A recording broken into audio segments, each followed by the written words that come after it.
Welcome, everyone. Blessings to you all. God is good. Thank you for tuning in to the Let Shall Be First podcast. And on today, I will be reading James chapter 4 and chapter 5. And the verse for today is James chapter 4, verse 7, which reads, "Therefore, submit to God and resist the devil, and he will flee from you." And in the New Living Translation, it reads, "So humble yourself before God, resist the devil, and he will flee from you." In chapter 4, James chapter 4 reads, "Where do wars and fights come from among you? Do they not come from your desire for your pleasures that war in your members? You lust and do not have. You murder and covet and cannot obtain. You fight in war, yet you do not have, because you do not ask. You ask and do not receive, because you ask amiss, that you must spend it on your pleasures. Adulterers and adulteresses, do you not know that friendship with the world is enmity with God? Whoever therefore wants to be a friend of the world makes himself an enemy of God. Or do you think that scriptures say in vain, the spirit who dwells in us yearns jealousy? But he gives more grace. Therefore he says, God resists the proud, but gives grace to the humble." Verse 7, "Therefore submit to God, resist the devil, and he will flee from you. Draw near to God, and he will draw near to you. Clean your hands, you sinners, and purify your hearts, you double-minded. Lament and mourn and weep. Let your laughter be turned into mourning and your joy to gloom. Humble yourself in the sight of the Lord, and he will lift you up.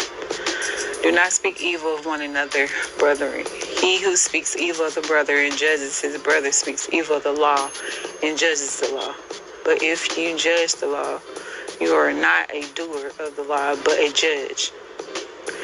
Therefore is one lawgiver who is able to save and destroy. Who are you to judge another?"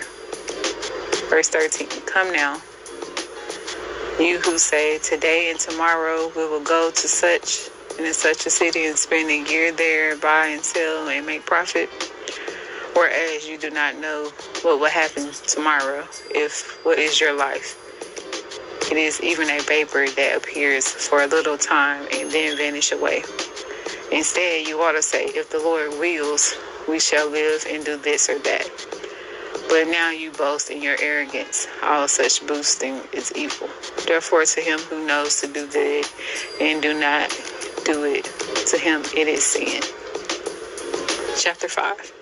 "Come now, you rich, you weep and howl of your miseries that are coming upon you. Your riches are corrupt and your garments are moth-eaten. Your gold and your silver are corroded, and their corrosion will be witness against you and will eat your flesh like fire. You have heaped up treasure in the last days. Indeed, of the wages of labor who moor your fields, which will keep back by fraud and cry out. And the cries of the reapers have reached the ears of the Lord of Sabbath. You have lived on earth in the pleasures of your luxuries. You have flattened your hearts as in the day of slaughter. You have condemned, you have murdered the just. He does not resist you. Therefore be patient, brethren, until the coming of the Lord. See how the farmers wait for the precious fruit of the earth, waiting patiently for it until it receives the early and latter rain. You also be patient, establish your heart, for the coming of the Lord is at hand. Do not grumble against one another, brethren, you be condemned. Behold, the judge is standing at the door.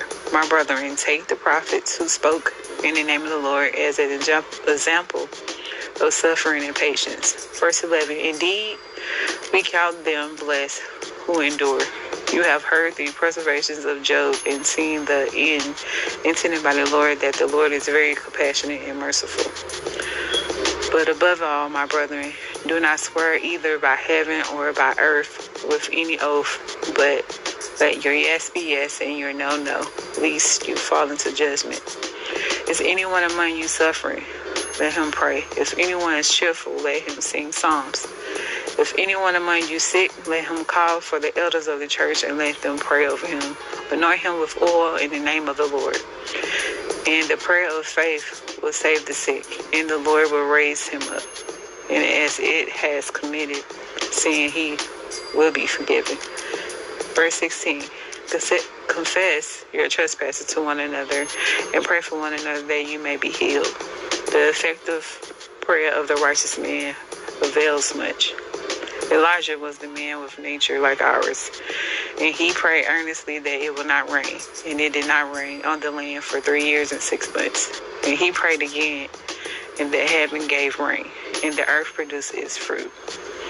Brethren, if anyone among you wanders from the truth, and someone turns him back, let him know that he who turns a sinner from the error of his ways will save a soul from death and cover a multitude of sins.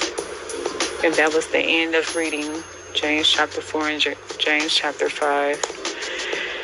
And the verse that stood out to me in chapter 4 would be the verse for today, which is verse chapter 7. Therefore submit to God, resist the devil, and he will flee from you.